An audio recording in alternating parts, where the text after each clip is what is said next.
My daughter kicked me out the day after my wife's funeral, mockingly saying that I would sleep in the doghouse. I smiled, hiding a secret. $20 million and a villa that my wife had hidden. While she plans to steal my house, I plan her destruction. We continue. Please subscribe to the channel and let us know where you are listening in the comments. The house felt wrong, not empty. It was full of people offering sympathies I barely heard. Wrong because my daughter hadn't cried once. Wrong because her husband kept measuring my walls with his eyes. I stood by the fireplace, accepting handshakes and murmured condolences with mechanical nods. 40 years as a prosecutor had taught me to read people, to catch the small tells that revealed their true intentions. Right now, those instincts screamed at me while I pretended not to notice. Hortense moved through the living room like she was inspecting property, not mourning, not remembering her mother, just evaluating. She hadn't touched the frame photograph on the mantel, my wife smiling in our backyard 3 summers ago, hadn't even looked at it. "Your wife was a wonderful woman, Lester." Mrs. Patterson from next door squeezed my hand. I thanked her, watched her gather her coat, and leave. Michael, my son-in-law, walked past carrying nothing, helping no one. His fingers trailed along the leather sofa, paused on the antique dining table my wife had inherited from her grandmother. He opened a cabinet door, peered inside, closed it. Opened another. I turned toward the kitchen, carrying empty plates that didn't need carrying. Their voices reached me before I saw them. Hallway, just beyond the kitchen doorway. Finally, Michael's whisper carried that edge of satisfaction I'd heard from criminals who thought they'd gotten away with something. "The house is ours now. We can renovate the whole place." I kept my hand steady on the counter. He never had anything else anyway. Hortense's voice, my daughter's voice. "Just these walls. Mom paid for everything." I rinsed a plate that was already clean. The water ran cold over my fingers. They moved away back toward the remaining guests. I stayed in the kitchen, staring at nothing, processing what I'd heard like evidence in a case. Their words, their tone, the complete absence of grief. The house emptied slowly. Neighbors departed. Former colleagues from the prosecutor's office offered quiet support and left. By 7, only Hortense and Michael remained. She found me by the window overlooking the backyard. The doghouse I'd built 15 years ago stood in the corner, weathered but solid, back when Hortense still called me Daddy and helped me paint it blue. "Dad," she crossed her arms, no tears, no warmth. "We need to talk tomorrow morning, about the future, about arrangements." I turned from the window. "Arrangements? Living arrangements, this house, everything?" Michael stepped beside her, his posture aggressive. "She means we need to figure out what happens next, with the property, with everything here." I looked at my daughter, really looked at her, searched for some sign of the little girl who used to fall asleep on my shoulder, found nothing but cold calculation. "I see." I kept my voice quiet, measured. "Tomorrow then." They left 10 minutes later. I listened to Michael's car pull away, then walked through the house checking locks I'd checked 1,000 times. Everything looked different now. The furniture my wife had chosen, the walls we'd painted together, the life we'd built.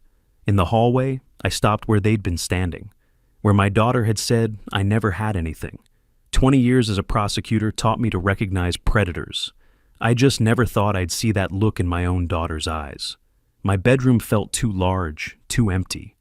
I sat on the edge of the bed, still wearing my funeral suit, and stared at the nightstand. The envelope waited inside, exactly where I'd kept it for 3 years. My wife's voice echoed in my memory. We'd been sitting in this same spot, late afternoon light coming through the window. She'd held the envelope like it contained something precious and dangerous. "Lester, if something happens to me, don't open this until after the funeral." She'd grip my hand. "Until you see how things really are, then you'll understand why I kept this secret." What secret? Protection. She'd pressed the envelope into my hands. "For you." I'd promised. Hadn't understood, but I'd promised. Now I pulled open the nightstand drawer. The envelope lay there, my name written in her careful script. "For Lester, when the time comes." I turned it over in my hands, thick, heavy, something substantial inside. My daughter's voice played back in my head. "Just these walls." Michael's whisper. "The house is ours now." I should open it, should see what my wife wanted me to know. Instead, I placed it back in the safe behind the closet panel. Tomorrow I'd face whatever Hortense planned, whatever claims she thought she could make. Let her show her cards first. Let her believe she'd already won. Then I'd decide what to do. I lay back on the bed, still fully dressed, and stared at the ceiling. Sleep wouldn't come. My mind replayed the day, the funeral, the reception, the overheard conversation, the look in my daughter's eyes when she talked about arrangements. Outside, a car passed on the street. The house settled around me, familiar creaks and whispers. The same sounds I'd heard for decades, sounds that used to mean home. Now they meant something else. I held the envelope in the darkness, my wife's handwriting barely visible. 3 years she'd kept this secret. 3 years she'd known something I didn't. Tomorrow I'd face my daughter's plans. Tonight, I'd let her believe she'd already won. I woke to the sound of drawers opening in rooms that weren't mine anymore. For a moment, I forgot where I was. Then I remembered my own bedroom, the day after my wife's funeral, and my daughter was taking it from me, 7 in the morning. Gray light filtered through the curtains. I'd slept maybe 2 hours, still wearing yesterday's clothes, and now someone was moving through my house. I sat up, listening. Footsteps in the hallway, something heavy being dragged across the living room floor. Voices, Hortense and Michael, speaking in normal tones, not whispering anymore. I stood, crossed to the door, opened it. 3 cardboard boxes sat in the hallway. My retirement plaques, my reading glasses, a framed photograph of my wife and me on our anniversary, all packed, ready to go. Hortense appeared at the top of the stairs, carrying another box. She stopped when she saw me, didn't flinch, didn't apologize, just set the box down. "Morning, Dad. I'm helping you pack." The words came out matter of fact, like she was doing me a favor. "Pack for what?" Michael emerged from the guest room with an armful of my books.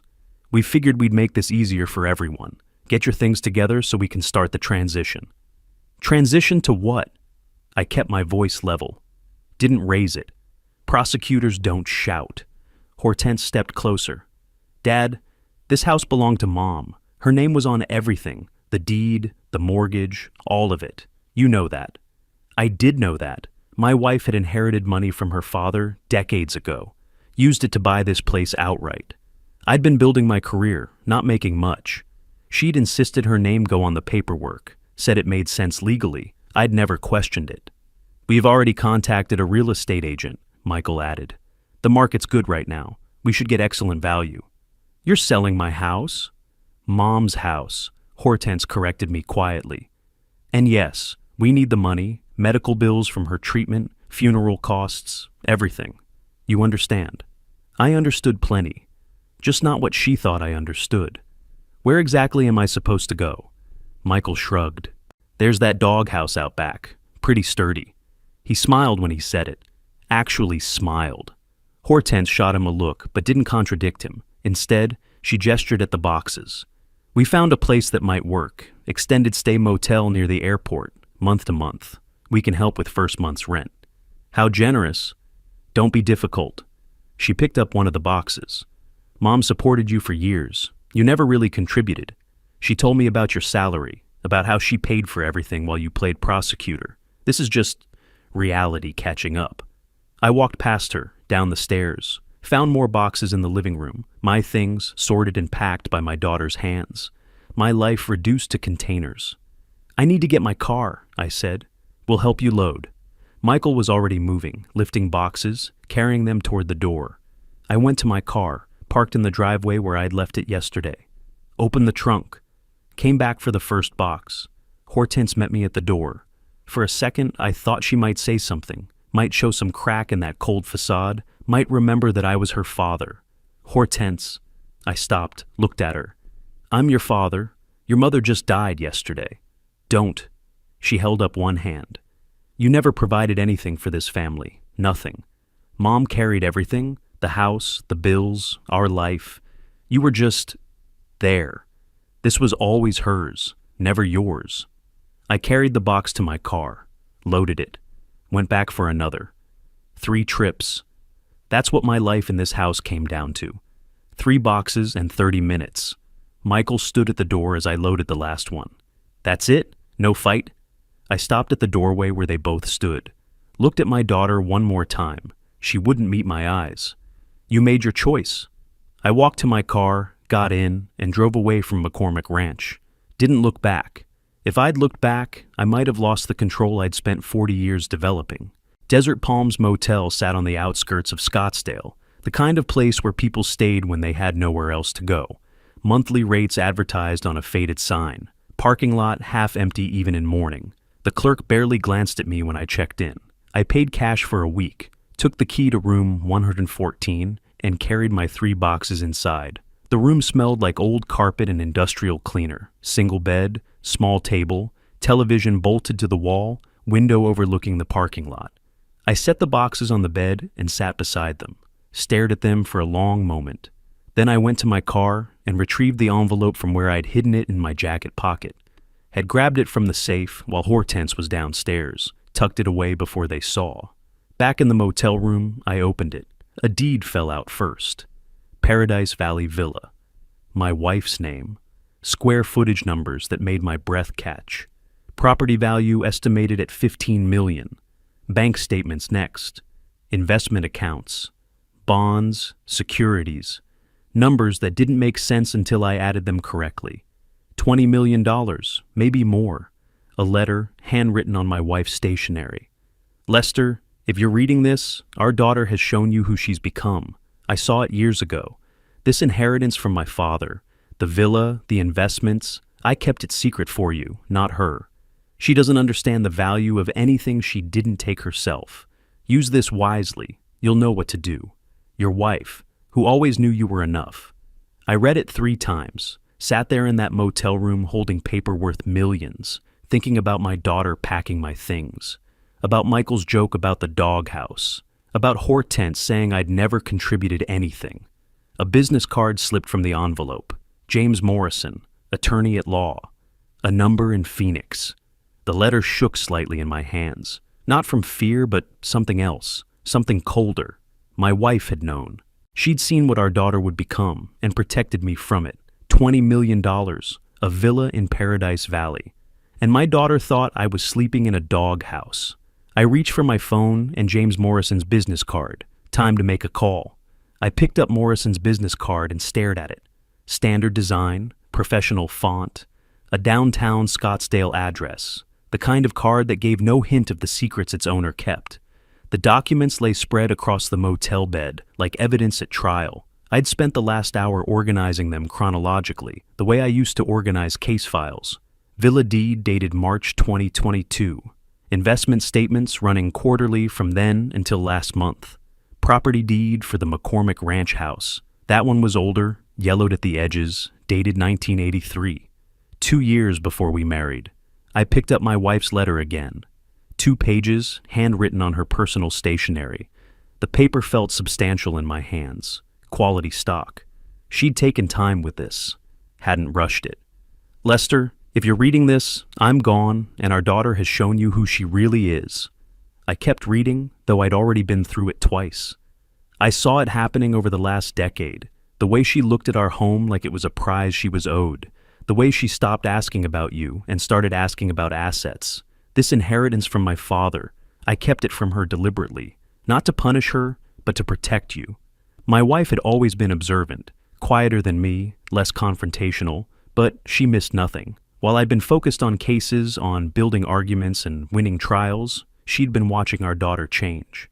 I walked to the window. The motel parking lot stretched below, half empty in midday sun. My car sat alone near the office, those 3 boxes of my life still in the trunk. The letter continued on page 2. She'll come for the house first. She doesn't know it was mine before we married, my mother's gift. She doesn't know about Paradise Valley or the investments. She thinks you have nothing. Let her think it. Then show her what the law really says. You were always the better prosecutor, Lester. Prosecute this case.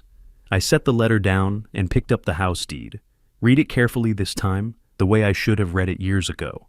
Property transferred to Caroline Margaret Davis from her mother's estate, 1983. Sole ownership. My name appeared nowhere on the document. Community property state or not, this house had been my wife's separate property from the beginning. She'd told me it made sense for tax purposes, that her mother wanted it that way. I'd trusted her, never questioned it. which meant Hortense had evicted me from a house that wasn't hers, had never been hers. A house that legally belonged to me, now as surviving spouse. The irony tasted bitter. I checked my watch. 1 in the afternoon.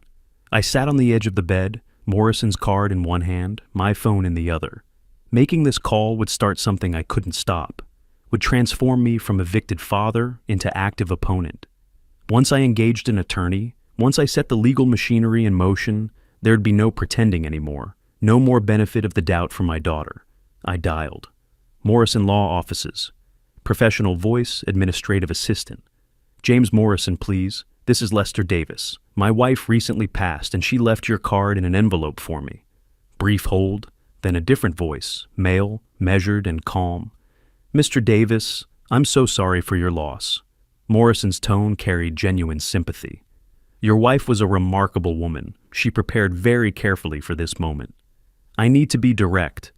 I kept my voice steady, prosecutor to attorney. My daughter evicted me from my home yesterday. She believes the house is hers through inheritance. Silence on the line. Then, carefully, I see. Mr. Davis, did your wife explain the property ownership to you? Not until now. The envelope contained several surprises. I imagine it did. Morrison paused. We should meet immediately. Tomorrow morning, 10 o'clock at my office. Bring all the documents your wife left you. And Mr. Davis. Don't contact your daughter or inform her about any of this. Not yet. Understood. I glanced at the papers spread across the bed. I learned patience in courtrooms, counselor. I can wait a little longer. We confirmed the address and ended the call. I set the phone down and returned to the documents. The villa deed caught my attention again. $8 million. Paradise Valley, one of the wealthiest zip codes in Arizona. Property my wife had owned for 3 years without telling me. Not because she didn't trust me, because she did. She'd known what our daughter would do, had seen it coming while I was still making excuses, still hoping Hortense would outgrow whatever phase she was in. My wife had watched our daughter's transformation from hopeful girl to calculating woman, and she'd made plans. Plans that didn't include letting Hortense destroy me. I gathered the documents carefully, returned them to the envelope. Tomorrow at 10, I'd learn the details, the legal process, the timeline, the strategy. Tonight I'd stay in this motel room with my 3 boxes and my dead wife's foresight, and I'd think about prosecuting a case. The afternoon light shifted across the parking lot. Somewhere across town, Hortense and Michael were probably settling into my house, their house, in their minds. Maybe planning renovations, maybe already measuring for new furniture. Let them plan. Let them celebrate. Let them believe they'd won. My wife's words echoed, prosecute this case. 20 years as prosecutor. Hundreds of cases, thousands of hours building arguments, finding weaknesses, presenting evidence. I knew how to build a case, knew how to wait for the right moment. The difference was, I'd never prosecuted family before.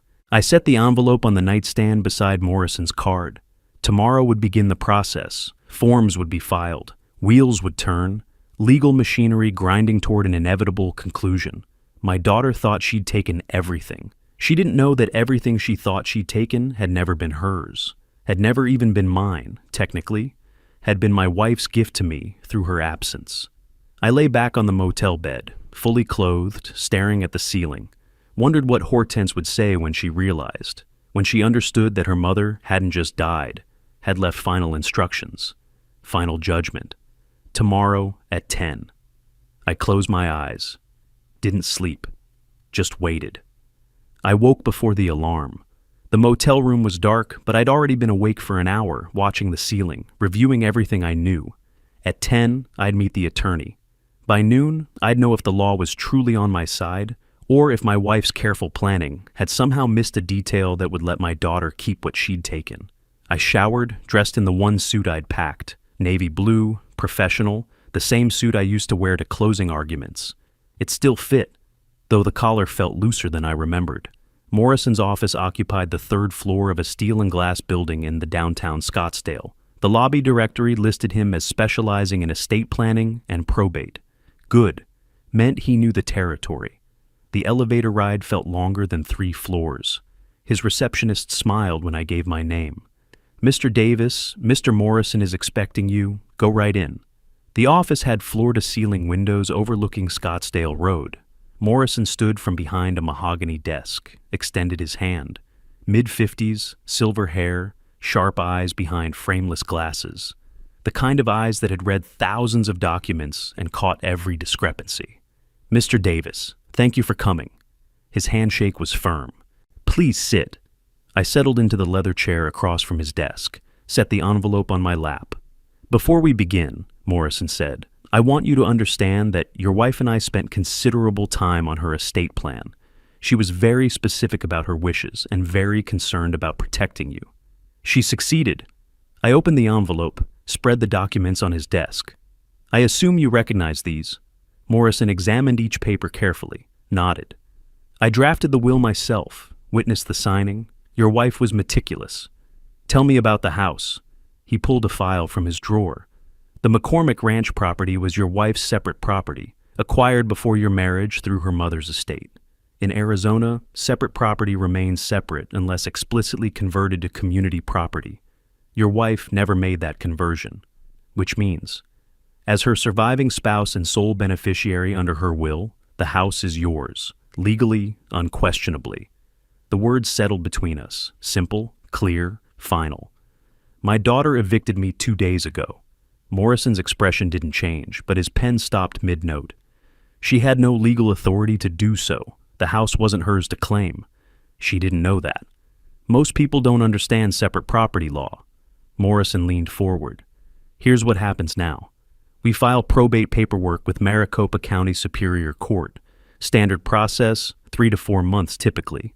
During that time, we also file an eviction notice against your daughter and her husband. They're unlawful occupants of your property.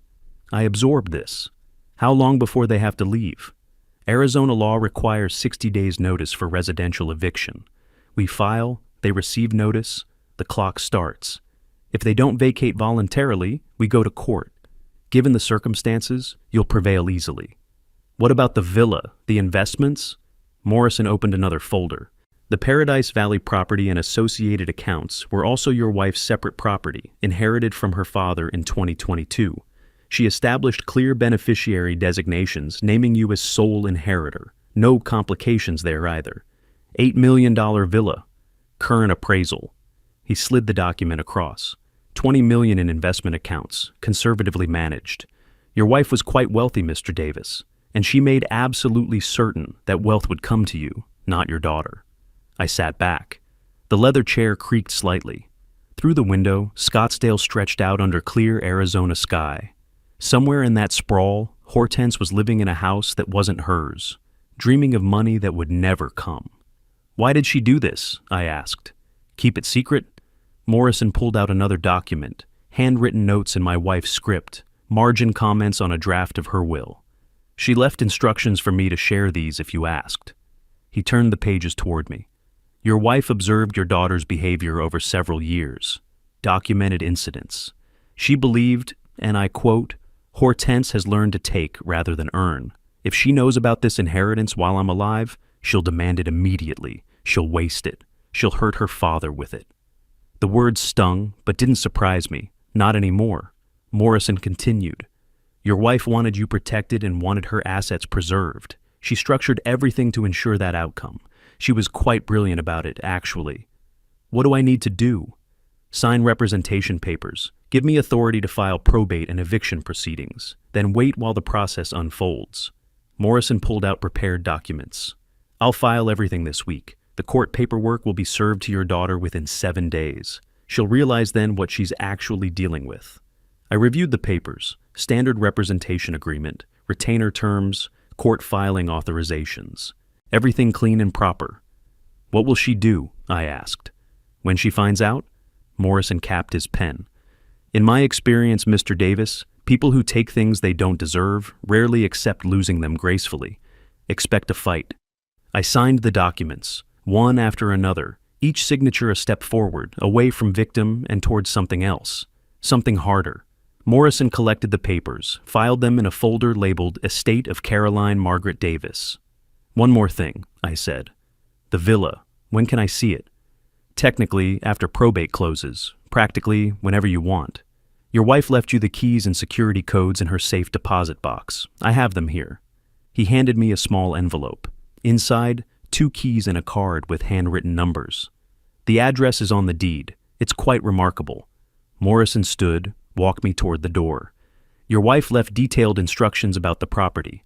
She wanted you to have somewhere peaceful, her word. We shook hands at the threshold.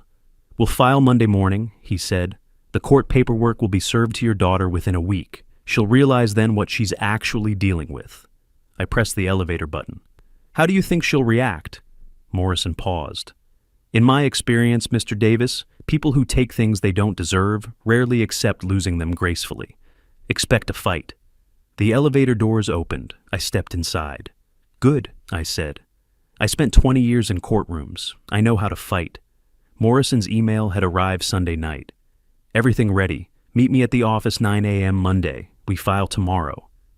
I'd spent the week waiting, reading, walking the motel parking lot at night when sleep wouldn't come, thinking about my daughter living in my house, probably redecorating, probably celebrating her victory.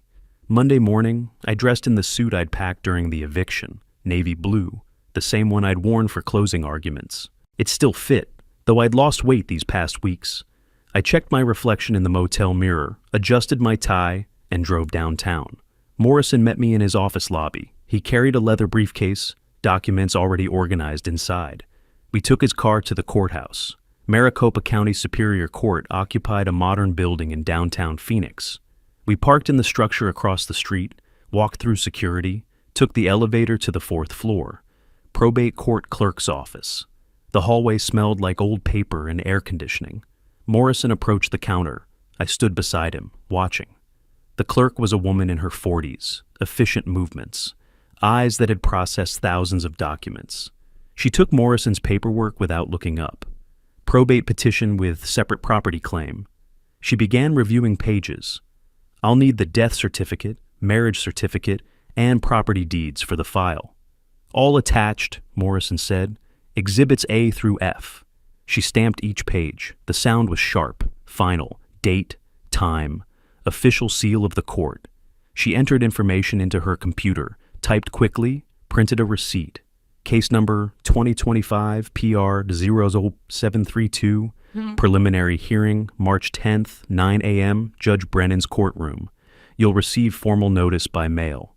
March 10th, I said quietly. Understood. 4 weeks, 4 more weeks in that motel room. But the machinery was moving now. Legal gears turning. The process I'd spent 20 years working within, now working for me instead of through me. Morrison and I returned to his car. He drove me back to the motel. I'll have the papers served Wednesday, he said. Process server will deliver them to your daughter at the house. Standard procedure. I thanked him and went back to room 114, sat on the bed, stared at the court receipt in my hands. Case number 2025 PR 04732. My life reduced to a filing number. My daughter's theft reduced to a property dispute. The law was cold that way. Didn't care about family, didn't care about betrayal, just cared about deeds and wills and proper procedure. Sometimes cold was exactly what you needed. Wednesday afternoon, I was reading a newspaper when my phone rang. Unknown number, but local area code. I let it ring twice before answering. Heavy breathing. Then, is this Lester Davis? Speaking. This is Hortense Davis Clark. Her voice was different, tight, strained. And Michael Clark. We just received some legal documents. I set the newspaper aside, sat up straighter. Daddy. The word came out forced, artificial sweetness coating something desperate underneath. We received some paperwork, and I think there's been a misunderstanding. We got emotional after Mom's funeral. We want you to come home. We can forget all this legal confusion. I said nothing, let her words hang in the air between us. Daddy, are you there? There's no confusion. But Daddy, we're family. The house isn't yours, I interrupted. My voice stayed level, emotionless, prosecutor's tone. It never was. I'll see you in court. I ended the call, set the phone on the desk, went back to reading the newspaper. It rang again 30 seconds later, her name on the screen. I didn't answer. It went to voicemail. She called twice more that evening.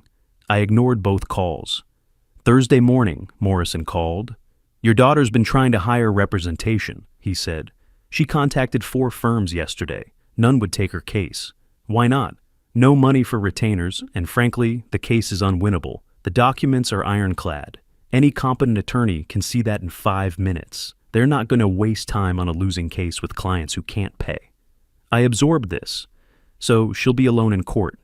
Pro se representation, representing herself. It rarely goes well. I know, I said. I've seen it plenty of times. After hanging up, I walked to the motel office and bought another week. The clerk barely acknowledged me, just took my cash and handed over a receipt. Back in my room, I opened the manila folder Morrison had given me. Court documents, evidence exhibits, timeline of events, everything organized the way I used to organize prosecution cases. My daughter thought the funeral had ended our relationship, thought evicting me had been the final word. She didn't understand that the law was patient. The law took time, but the law always, eventually, spoke. And when it didn't whisper. My phone buzzed. Text message from Morrison. Hearing confirmed March 10th, 9 a.m. Judge Brennan assigned. She's fair, but no nonsense. Perfect for this case. I typed back, I'll be there.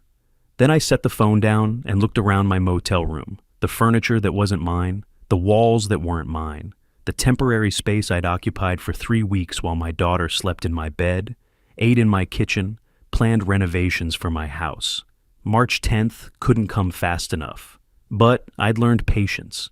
20 years of building cases, waiting for trial dates, letting investigations develop. Patience was a prosecutor's greatest tool, and I was about to prosecute the most important case of my life.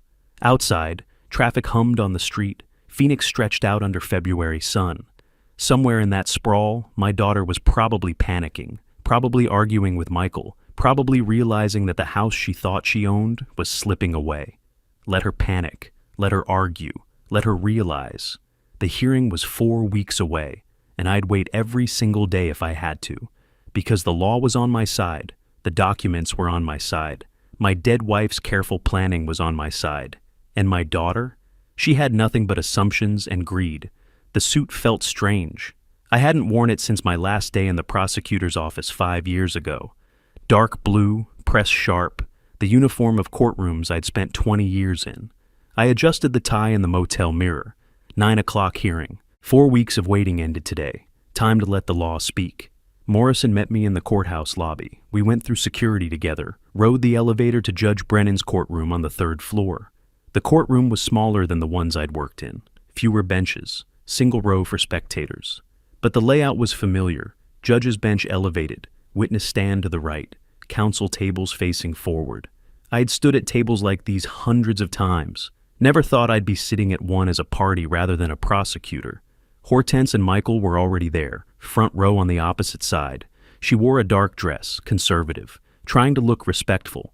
Michael wore a suit that didn't fit right, too tight across the shoulders. They sat close together, whispering. Neither looked at me when Morrison and I entered. We took our seats at the petitioner's table. Morrison arranged his files, positioned exhibits in order. I sat beside him, hands folded, watching. At precisely 9, the bailiff stood. All rise, the Honorable Sarah Brennan presiding. Everyone stood. Judge Brennan entered from chambers, late 50s, gray hair pulled back, sharp eyes that missed nothing. She took her seat. We all sat. Case 2025 PR Zhor 732, the clerk announced. In the matter of the estate of Caroline Margaret Davis. Judge Brennan opened the file before her, read silently for a moment, then looked up. Mr. Morrison, you're representing the petitioner. Morrison stood. Yes, Your Honor, Lester Davis, the surviving spouse. And the respondents are here pro se? Hortense stood awkwardly. Yes, Your Honor. I'm Hortense Davis Clark. This is my husband, Michael Clark. We're representing ourselves. Very well. Judge Brennan's tone was neutral, but firm. This is a preliminary hearing on a probate petition and separate property claim. Mr. Morrison, present your case. Morrison stood, pulled the first exhibit. Your Honor, the petitioner Lester Davis is the surviving spouse of Caroline Margaret Davis, who passed away February 15, 2025. We have the death certificate marked as Exhibit A. He handed it to the clerk, who passed it to the judge. The property in question, located at 4742 East Montecito Avenue in Scottsdale, was purchased by Mrs. Davis in 1983 prior to her marriage to Mr. Davis in 1985. The deed, marked Exhibit B, shows sole ownership in Caroline Davis's name. Another document passed forward. Under Arizona law, property acquired before marriage remains separate property unless explicitly converted to community property. No such conversion ever occurred.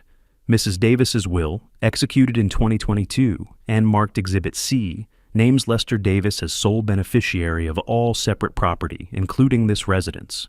Judge Brennan examined each document carefully. And the respondent's claim?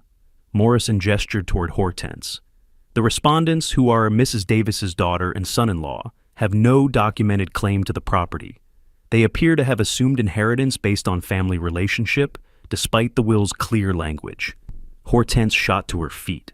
"That's not true. My mother always said the house would be mine. She told me—" Judge Brennan cut her off. "Ms. Davis-Clark, you'll have your chance to respond. Sit down." Hortense sat. Her face was red. Michael put his hand on her arm. Morrison continued. "Additionally, Your Honor, the respondents physically removed Mr. Davis from the property on February 16th, the day after Mrs. Davis's funeral, without any legal authority to do so. They've been occupying the residence unlawfully for nearly 4 weeks. Your Honor." Hortense stood again, voice shaking. "My father never contributed to that house. My mother paid for everything. He didn't even have his name on. The deed speaks for itself, Ms. Davis-Clark." Judge Brennan's voice was ice. "Whether or not your father contributed financially is irrelevant. The property was your mother's separate property, and her will distributes it to him. Do you have any documentation showing a different ownership structure? Any evidence your mother intended you to inherit this specific property?" Silence. Hortense looked at Michael. He stared at the floor. "I didn't think so." Judge Brennan turned back to Morrison. "Anything else?" "The petitioner requests validation of the will, confirmation of his ownership rights, and an order requiring the respondents to vacate the property immediately." Judge Brennan reviewed the documents again. The courtroom was silent except for pages turning. Finally, she looked up. "The will is properly executed, witnessed, and notarized. The property deed clearly establishes separate ownership. The marriage certificate confirms spousal status. Mr. Morrison, I'm validating the will and confirming Mr. Davis's ownership of the property. As for the eviction, Your Honor, please." Hortense was crying now. "We have nowhere to go. We sold our condo to pay for my mother's medical bills. We need time. You should have considered that before removing your father from his home." Judge Brennan's tone didn't soften. "You have 60 days from today's date to vacate the property. If you fail to do so, Mr. Davis may pursue formal eviction proceedings. This matter is concluded." The gavel came down, sharp crack echoing through the room. "All rise." We stood. Judge Brennan left through the same door she'd entered. The bailiff nodded toward the exit. Morrison gathered his exhibits. I stood slowly, feeling the weight of the moment. 40 years of marriage, 2 weeks of homelessness, 1 morning of legal vindication. Hortense was still crying as Michael pulled her toward the exit. I remained seated while they left, watching their backs disappear through the double doors. Morrison gathered exhibits into his briefcase. "Congratulations, Mr. Davis. The house is yours." I stood slowly. 60 days. My daughter had 60 days to leave my house. I walked to the courtroom windows overlooking downtown Phoenix. Somewhere below, Hortense and Michael were probably arguing, panicking, planning their next desperate move. But the law had spoken, and 20 years as a prosecutor had taught me one thing. The law doesn't negotiate. 2 months. That's how long it took Hortense and Michael to turn desperation into strategy. The motel phone rang at 7 in the morning, mid-May. Morrison's voice came through tired but urgent. "They filed a counter-motion, claiming you're mentally incompetent due to grief. They want the court to appoint Hortense as conservator." I sat up in bed. "Based on what?" "Character witnesses. A neighbor claiming you exhibited erratic behavior before your wife died. They're painting you as unstable." "That's a lie." "I know, but Judge Brennan ordered a psychological evaluation before the eviction can proceed. Preliminary hearing is set for May 15th. We need to be prepared." I dressed carefully that morning. The suit felt familiar now. I'd worn it to every court appearance. Navy blue, professional. The armor of someone who'd spent 20 years in courtrooms and knew how they worked. Morrison met me outside the courthouse. We walked in together, through security, up to Judge Brennan's courtroom. Hortense and Michael were already there with their new attorney, a man named Richard Stone, cheap suit straining across his middle, briefcase that looked like he'd bought it yesterday. Stone was a fighter. Desperate clients hired fighters. All rise. Judge Brennan entered, took her seat. We all sat. Case 2025 PR 004732, continued hearing regarding eviction order. The clerk's voice echoed in the small courtroom. Counter motion filed by respondents. Stone stood. Your Honor, we're requesting postponement of the eviction order pending psychological evaluation of the petitioner. We have evidence suggesting Mr. Davis was not of sound mind when he initiated these proceedings. Morrison objected. Your Honor, this is a transparent delay tactic. I'll hear the evidence, Mr. Morrison. Judge Brennan's tone was neutral. Mr. Stone, present your witness. A woman I'd never seen before took the stand. Eleanor Shaw, early 60s, nervous hands, eyes that wouldn't quite meet mine. Mrs. Shaw, how do you know the petitioner? I'm his neighbor. I live 3 houses down from him on Montecito. That was already a lie. I'd lived on that street for 40 years. Never seen this woman, Stone continued. Did you observe anything unusual about Mr. Davis's behavior in the months before his wife's death? Yes. Her voice wavered. I saw him several times, late at night, walking in his yard in his nightclothes, talking to himself. It was concerning. Morrison was on his feet. Objection, foundation. Has this witness been qualified as having expertise in mental health assessment? Sustained. Mrs. Shaw, just tell us what you observed, not your interpretation.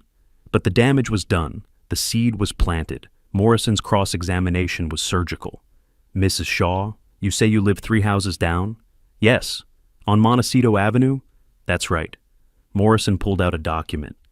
This is a property map from Maricopa County records. Can you point to your house? Shaw's face went pale. She couldn't. That's because you don't live on Montecito Avenue, do you? Morrison produced another paper. According to your driver's license, which you provided in your witness affidavit, you live on Maple Street, 3.2 miles away. Stone objected. Judge Brennan overruled. Furthermore, Morrison continued, your LinkedIn profile shows you worked with Hortense Davis Clark from 2019 to 2021. You're not a neighbor. You're a former coworker lying under oath. The courtroom went silent. Judge Brennan's expression hardened, but she was cautious, careful. Mr. Davis, I'm ordering a psychological evaluation. Not because I believe these allegations, but because they've been raised and I want them definitively addressed. We'll reconvene May 25th at 10 a.m. Morrison started to object, but I touched his arm. Let it go. Let them waste their time. I knew what the evaluation would show. That afternoon I sat in Dr. Sarah Mitchell's office completing cognitive assessments on a tablet. Pattern recognition, memory recall, problem solving. She asked careful questions about my emotional state. How are you coping with your wife's death? Sad? I kept my voice even. Angry at certain people, but functional. I understand what's happening and why.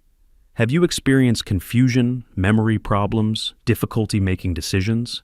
No. If anything, I'm thinking more clearly than I have in years. How so? Sometimes crisis forces clarity. You see people for who they really are. She made notes. We continued for 2 hours. The next day, another session. More tests, more questions. All of it designed to determine if I was competent. I'd spent 20 years evaluating witnesses, reading people, understanding what they needed to hear. This was no different. On May 20th, Morrison called. Dr. Mitchell's report came back. You're fully competent, excellent cognitive function, appropriate emotional responses, no evidence of diminished capacity. Good. The hearing is in 5 days. We'll present this and move for immediate enforcement of the eviction order.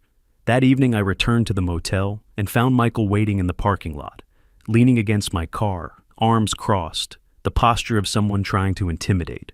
I parked 2 spaces away, got out slowly. My phone was already in my hand, recording app open, microphone pointing forward. You need to drop this lawsuit, old man. I kept walking toward my room. Or, what, Michael? He pushed off my car, followed me. Or, I make your life very difficult. I know people. People who don't ask questions. I stopped, turned to face him. Are you threatening me? I'm giving you advice. His voice dropped lower. Take it. He walked away, got in his car, left. I stood in the parking lot holding my phone, watching his taillights disappear. Then I spoke into the recording. May 20th, 7:15 p.m. Michael Clark just threatened me in the Desert Palms Motel parking lot. I forwarded the audio to Morrison, then to Scottsdale Police. Filed a report. 5 more days. 5 days until the hearing where this would end. I went inside, locked the door, and sat on the bed. Thought about my daughter hiring a woman to lie under oath. Thought about Michael threatening me in a parking lot. Thought about how far they'd gone to keep something that was never theirs. The evaluation proved I was competent. The recording proved they were desperate, and desperate people made mistakes. I just had to wait for the final one. May 25th arrived clear and hot. I dressed in my suit, drove to the courthouse, met Morrison in the lobby at 9.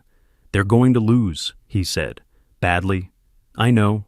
We took the elevator to Judge Brennan's courtroom. Hortense and Michael were already seated with Stone. She looked exhausted, dark circles under her eyes. Michael's jaw was tight, his hands clenched into fists on the table. All rise. Judge Brennan entered. We stood, sat, waited. Case 2025 PR 00432, final hearing on eviction enforcement. Her voice was crisp, efficient. Mr. Morrison, present your evidence. Morrison stood, pulled out documents. Your Honor, Dr. Sarah Mitchell's psychological evaluation completed May 18th. He handed it to the clerk, who passed it to the judge. Judge Brennan read silently. 2 minutes, 3. Then she looked up. The report is unequivocal. Mr. Davis demonstrates full mental capacity, excellent cognitive function, appropriate emotional responses. The court finds no basis for the incompetency claim. Stone tried to object. Judge Brennan cut him off. Furthermore, the witness testimony from Mrs. Eleanor Shaw has been revealed as perjury. She'll be referred to the district attorney's office for prosecution. Hortense grabbed Stone's arm, whispered something urgent. He shook his head.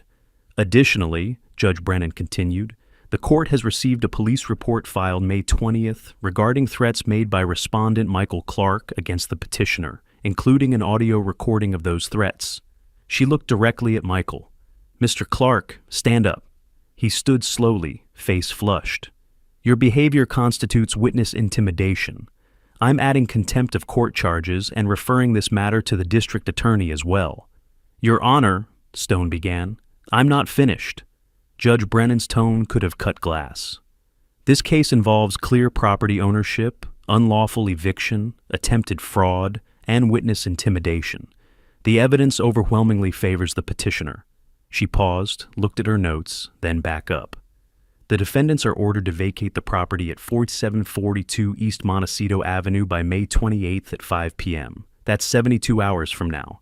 Defendants will pay plaintiff $8,500 in restitution for property damage and items sold without authorization. I'm referring all criminal matters, perjury, fraud, and intimidation, to the Maricopa County District Attorney's Office. The gavel came down. Michael exploded from his chair. This is complete. Sit down, Mr. Clark. He didn't sit, took a step toward the bench instead. You can't just... 2 bailiffs moved fast, hands on Michael's arms, pulling him back. He struggled, shouted something I couldn't make out. They dragged him toward the door. Hortense was crying, reaching for him. Judge Brennan's voice cut through the chaos. Mr. Clark, you're in contempt. 30 days county jail. Bailiffs, remove him. The doors closed behind them. The courtroom went silent. Court is adjourned. Another strike of the gavel. Morrison gathered our documents. I sat still, processing. Victory felt less satisfying than I'd imagined. Not because I'd won, because of what winning meant. In the hallway, Hortense found me. Her face was blotchy from crying, makeup smeared. Dad, please, her voice broke. We can't do this. We have no money, nowhere to live. I looked at her, really looked at her. Tried to find my daughter somewhere in this desperate woman. You should have thought of that before throwing me out. I'm sorry, I was wrong. Please, give us a chance. A chance? The words came out colder than I intended. Like the chance you gave me 24 hours after my wife died? When you put my life in boxes on the lawn? We're family. No. I stepped back. We were family. You ended that. I walked away.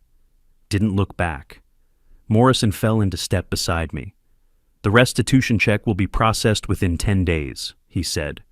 The eviction is enforceable immediately. We left the courthouse together, stood in the parking structure for a moment, neither of us speaking. Congratulations, Mr. Davis. Thank you. I drove back to the motel, sat on the bed, held the court order that proved the house was mine. The villa was mine. Everything was mine. Victory felt hollow. Not because I regretted fighting back. I didn't. But because winning meant accepting that my daughter had chosen greed over family. And there was no coming back from that. My phone buzzed. Text from an unknown number. You'll regret this. I knew it was Michael. Forwarded it to Morrison, then to Scottsdale Police. Made another report. 72 hours. In 72 hours I could go home. But home wasn't the same place anymore. Couldn't be. Not after everything that had happened. Not after what my daughter had become. I lay back on the motel bed, court order still in my hands, and stared at the ceiling.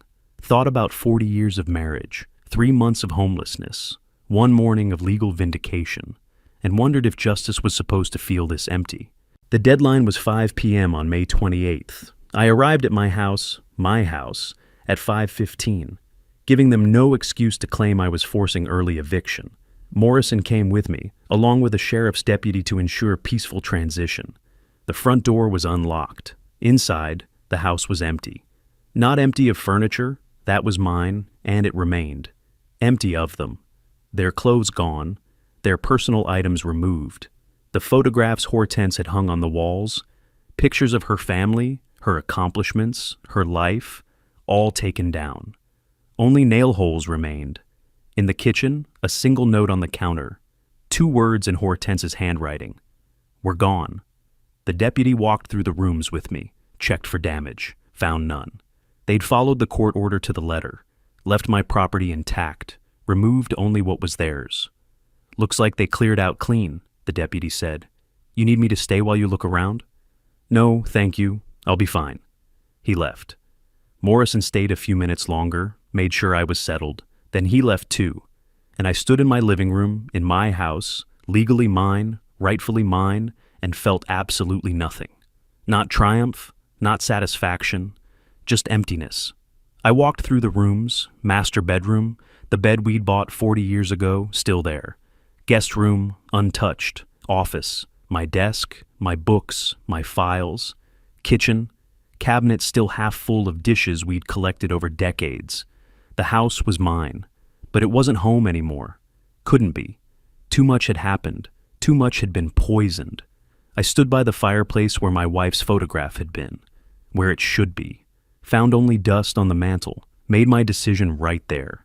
I'd sell this place, take the money, move to Paradise Valley permanently. Start over in the villa I'd never even seen but legally owned. Let someone else make memories here. Mine were ruined. Back at the motel that night, I called a realtor. By June 2nd, the house was listed. $1.19 million. The market was strong. Multiple offers came within a week. Accepted offer, $1.21 million, all cash, quick close. June 11th, I sat at a title company conference table signing papers. Stack of documents transferring 40 years of my life to strangers. Final signature. Title officer handed me a cashier's check.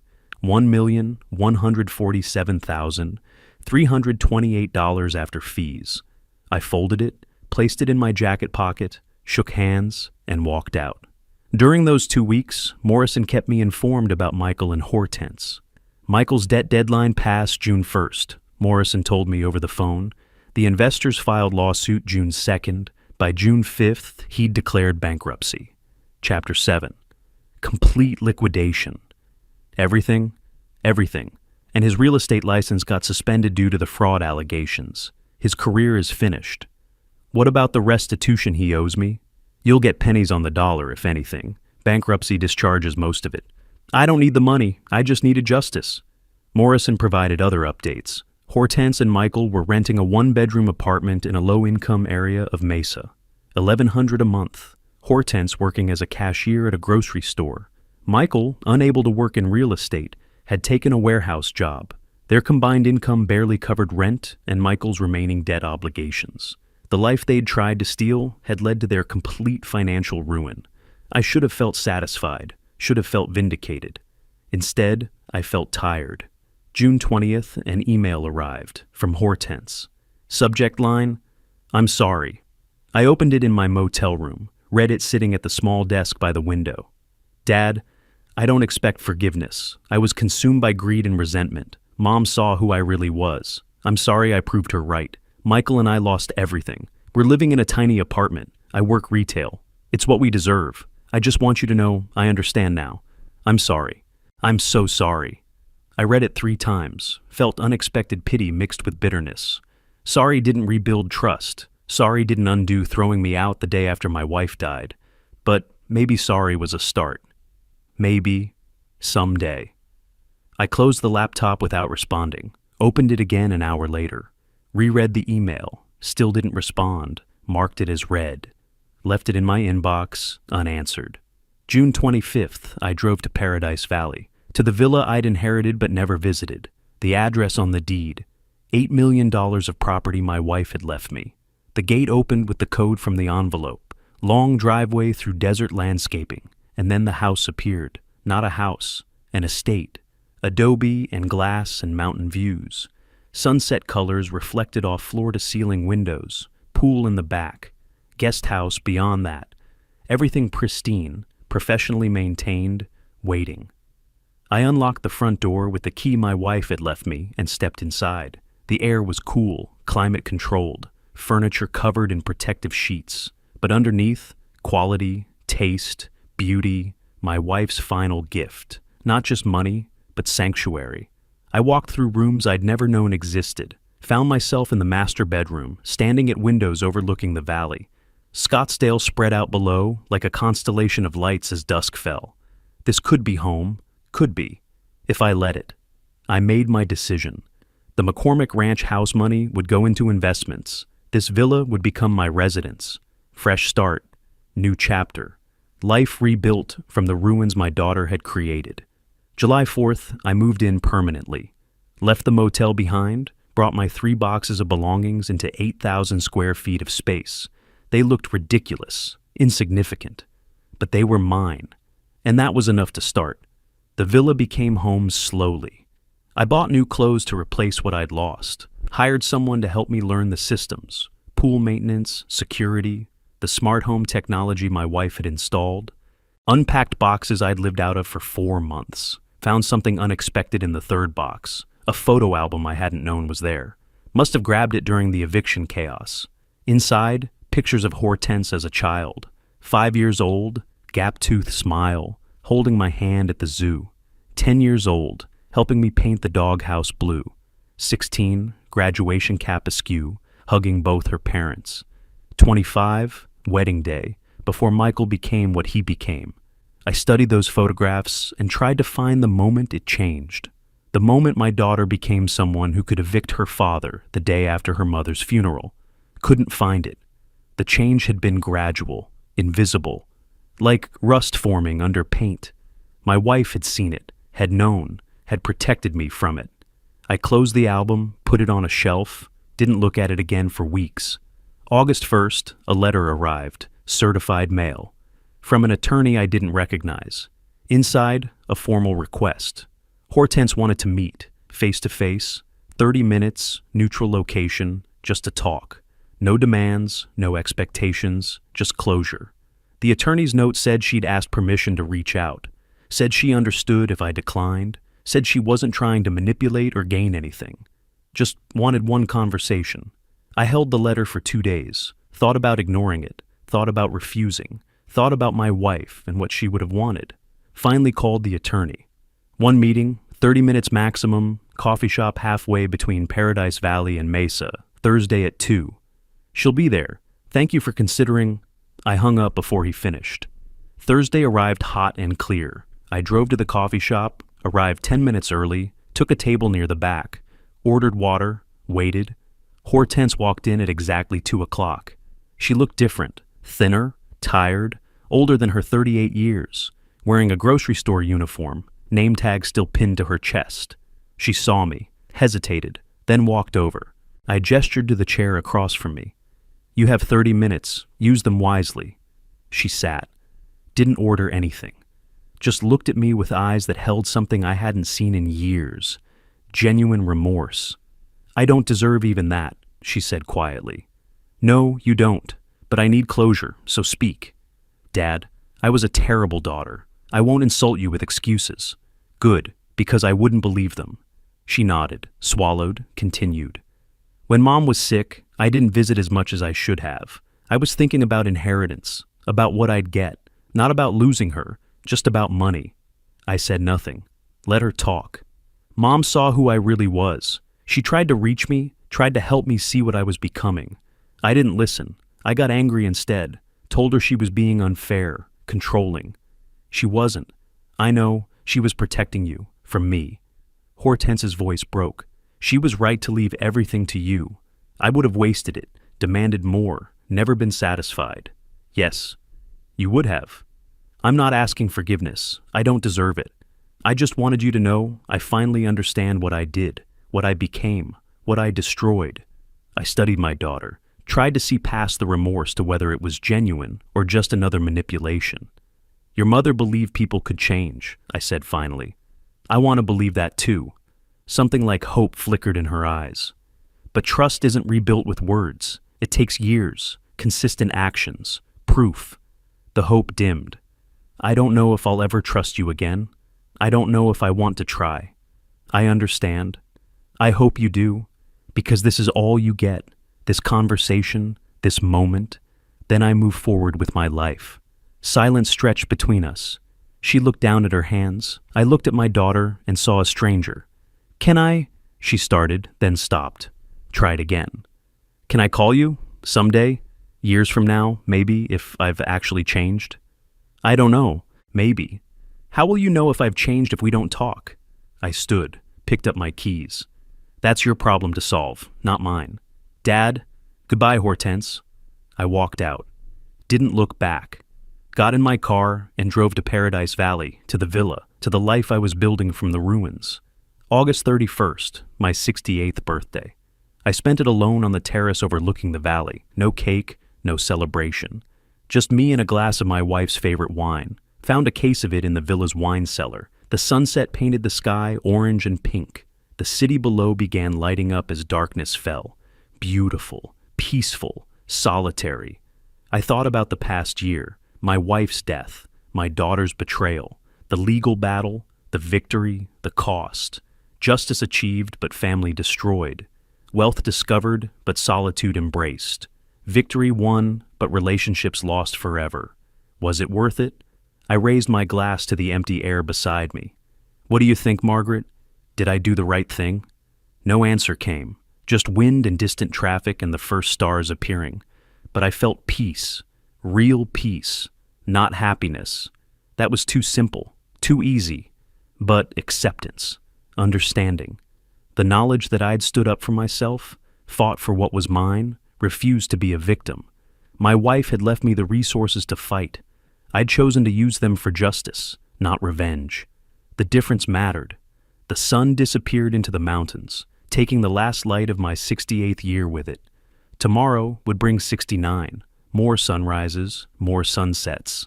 A life rebuilt not on what I'd lost, but on what remained, my dignity, my independence, my peace.